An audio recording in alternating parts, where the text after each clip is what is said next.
So the Quay Co-op was founded in 1982, and it was a group of, I suppose, individuals and different groups who decided to come together to found a kind of a community co-op stroke resource centre. Ireland in the 80s was a different place than it is now.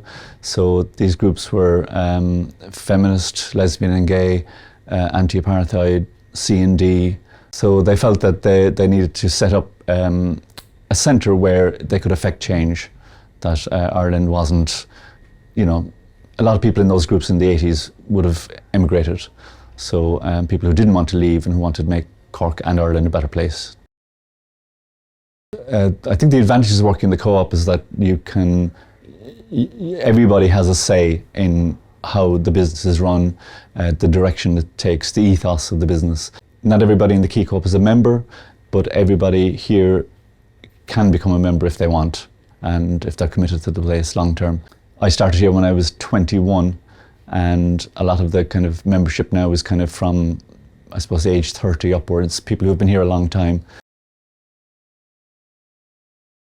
Well, there are challenges to setting up and running a co-op.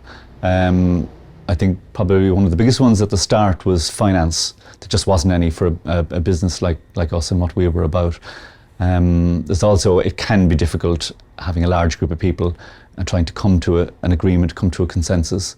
And when the Quay Co-op started, there were, it was a community co-op and there was 120 people involved. Nowadays, we're a big business. We employ 50 people. And I suppose the decision making is tighter. One thing also that's quite difficult in more recent times is that the kind of products that we sell in our shops, and when we were selling them in 1982, whole foods and catering for vegetarians and different dietary needs, us and businesses like us were the only places you could get that type of food. It's kind of changed now, because now all the big supermarkets, Tesco's and SuperValu and all that, they now all supply a lot of what we've been doing for 40 years. And so that's quite a challenge.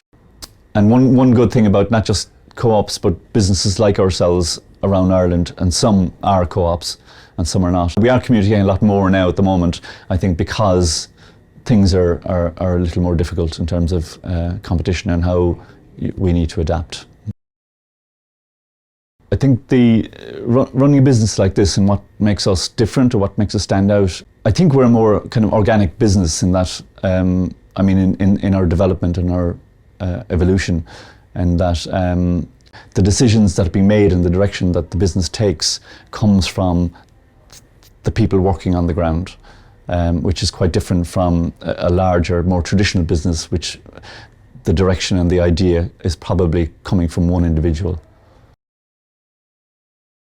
So I think the values of working in a business like ours is that it's very much a shared community structure, organisation, direction, and not just within the business. I think we have a very loyal, long-term customer base, which is being added to all the time, we hope, of course.